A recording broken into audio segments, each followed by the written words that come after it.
Okay, picture this. It's a Saturday afternoon. You're a software engineer and you're bored and you've got a vacuum sitting in your living room, a robot vacuum, doing exactly what the manufacturer wants it to do, but not what you want it to do. So you fire up a coding assistant, maybe Claude, Cursor, doesn't really matter. And that's the point. You spend an afternoon reverse engineering the communication protocol so you can control your vacuum with your PlayStation controller. Because why not? It's your vacuum. It's your weekend. And this is what engineers do when they're bored. You extract the security token, the digital key that proves to the manufacturer's backend that you own this device. You get the PS5 controller working, project successful. You go to bed feeling accomplished. Except when you wake up, you realize that token didn't just give you access to your vacuum. It gave you access to 7,000 vacuums across 24 countries. Live camera feeds, microphones, 2D floor plans of strangers' homes compiled from mapping data. You just accidentally became the world's most accidental surveillance operation with an AI coding assistant in an afternoon. It's not hypothetical. That happened 3 weeks ago, and the same week it happened, 2 other stories broke that are about exactly the same problem, except no one's calling them fun weekend projects. And let's talk about who's actually in charge of AI safety, because the answer is terrifying no matter which way you slice it. The engineer's name is Sammy Ostufal. Spanish guy, wanted to mod his DJI Roborock vacuum for exactly the kind of harmless tinkering that used to take weeks of specialized knowledge, and now it takes an afternoon with the right tool. 5 years ago, reverse engineering an IoT protocol required deep expertise. You needed to understand packet capture, API auth, token handling, backend architecture. Most people couldn't do it. The people that could were professionals or very dedicated hobbyists who'd spent years learning the craft. Today, an AI assistant walks you through it, not because AI is magic, because the knowledge is no longer gatekept. The AI has read every GitHub repo, every Stack Overflow thread, every security white paper. It can generate the code. It can explain the concepts. It can debug your mistakes. The barrier to entry is gone. Ostufal got his PS5 controller working. He also got access to 7,000 robot vacuums he didn't own. He could tap into live feeds, activate microphones, map the floor plans of homes across 24 countries. He disclosed it responsibly. Told The Verge, then told DJI, who patched it. No harm done. This is what we call white hat behavior in security circles. You find the vulnerability, you tell the company, you don't exploit it. The system worked the way it's supposed to work when someone with good intentions finds something broken. But here's what sticks with me. The same tool that helped him tinker with his vacuum could just as easily help someone who doesn't have good intentions do the exact same thing. The AI doesn't care. It has no concept of good use versus bad use, beyond the safety guardrails that humans program into it. And those guardrails, that's where the story gets complicated. Same week, Defense Secretary Pete Hegseth gives Dario Amodei, CEO of Anthropic, the company that makes Claude, an ultimatum. Remove the safety guardrails from Claude or lose a $200 million contract and get labeled a supply chain risk. The Pentagon wants unfettered access. Anthropic refuses. Amodei's statement was direct. Using AI for mass domestic surveillance or autonomous weapons without human oversight is simply outside the bounds of what today's technology can safely and reliably do. And here's the kicker. The same week, Hegseth issued that ultimatum, XI's Grok, Elon's model, got approved for classified military systems. Anthropic was the only approved AI for classified work until that moment. Either that's a coincidence or it's the kind of pressure move that doesn't need to be spelled out. Now, this isn't an abstract debate. Claude has already been used for military applications. It was part of the intelligence operation that led to the capture of Venezuelan leader Maduro. The Pentagon isn't asking whether AI should be used for national security. They're asking whether the company that built the AI gets to decide how it's used after the government writes the check. And this is where model design starts to matter in a way most people don't think about. Anthropic built Claude using something called constitutional AI.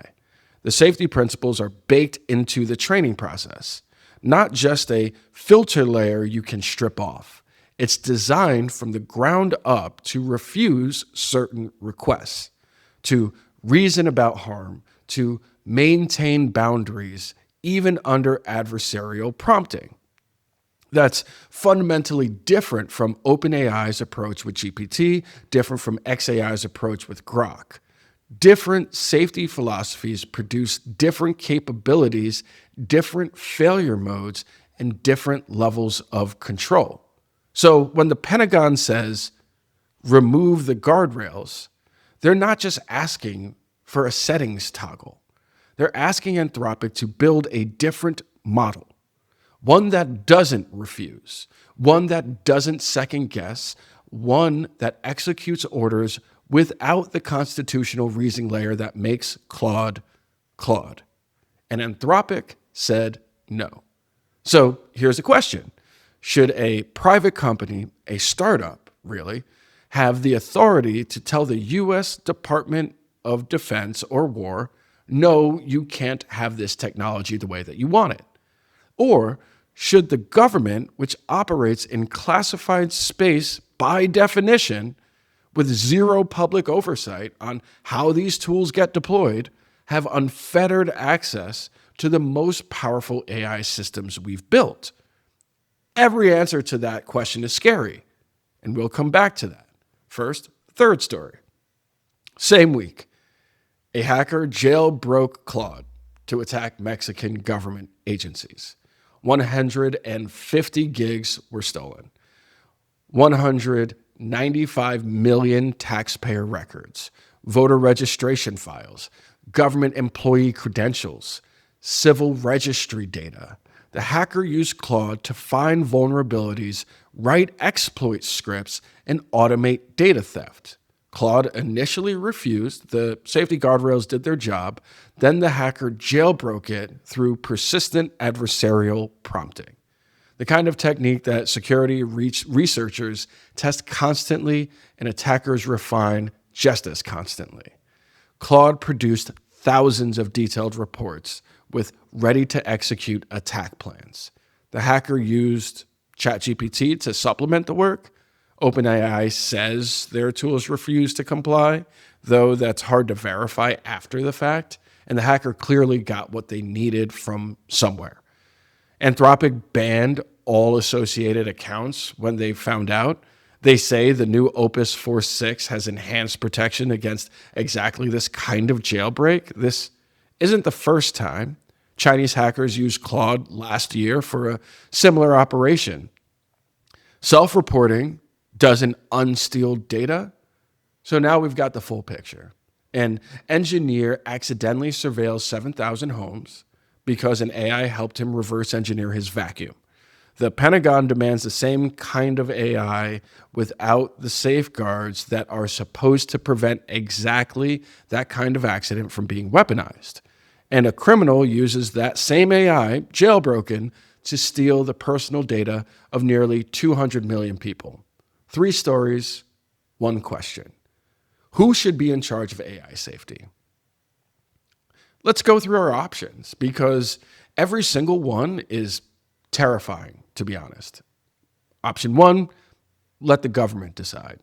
Governments are not transparent, not this government, not any government.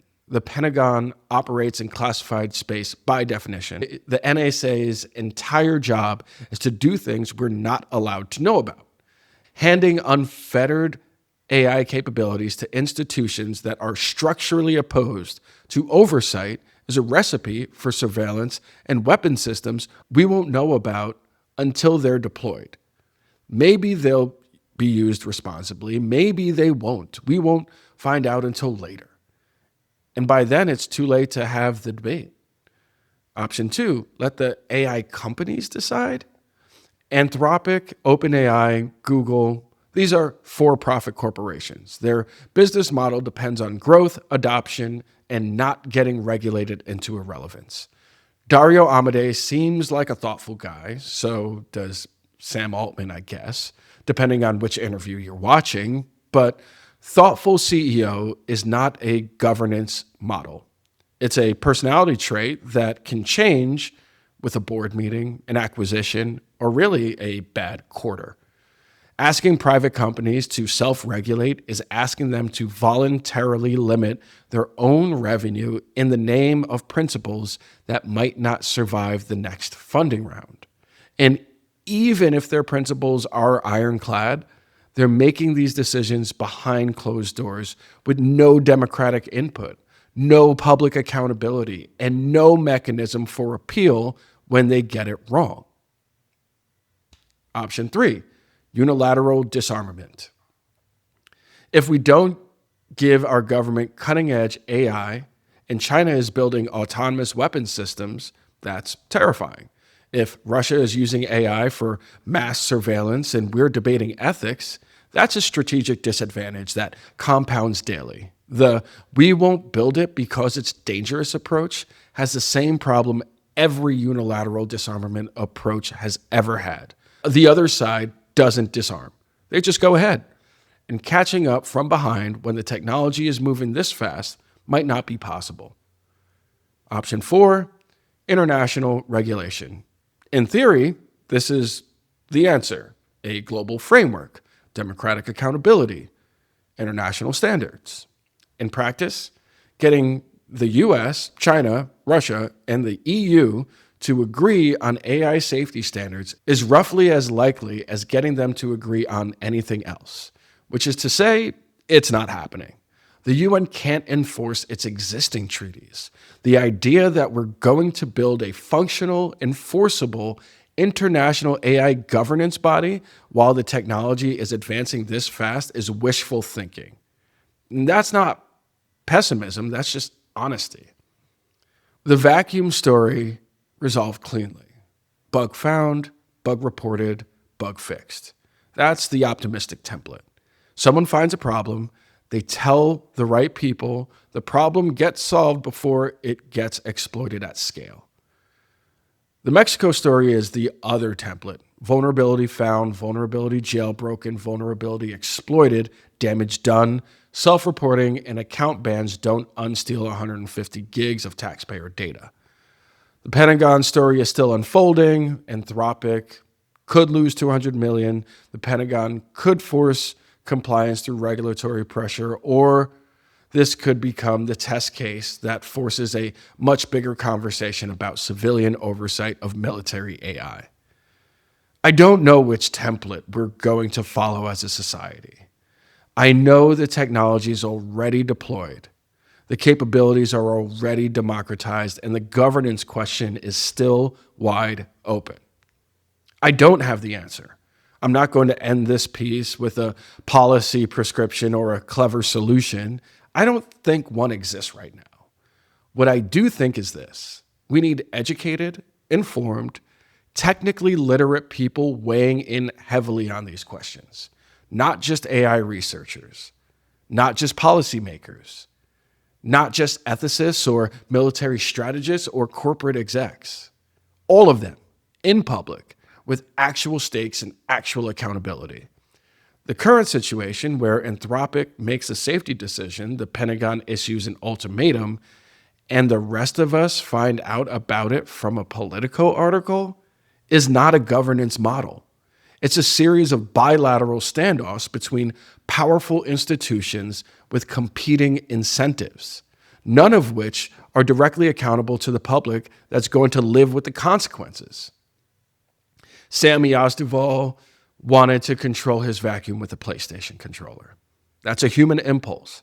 Tinker, modify, make things yours. AI tools made it trivial.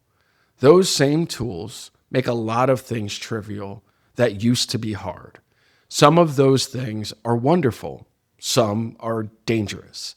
And we haven't figured out who gets to decide which is which. Do I want the Pentagon to have access to cutting-edge AI for national security? Absolutely. Do I want them to have it without any constraints on how it's used domestically? Not at all. Do I trust Anthropic to make that decision unilateral? Not really. Do I trust Congress to regulate AI effectively? Have you watched Congress try to regulate anything technical in the last 20 years? Every option is bad, but some bad options are worse than others, and we're not going to figure out which is which through closed-door negotiations between a defense secretary and a startup CEO. This needs to be public. It needs to be informed.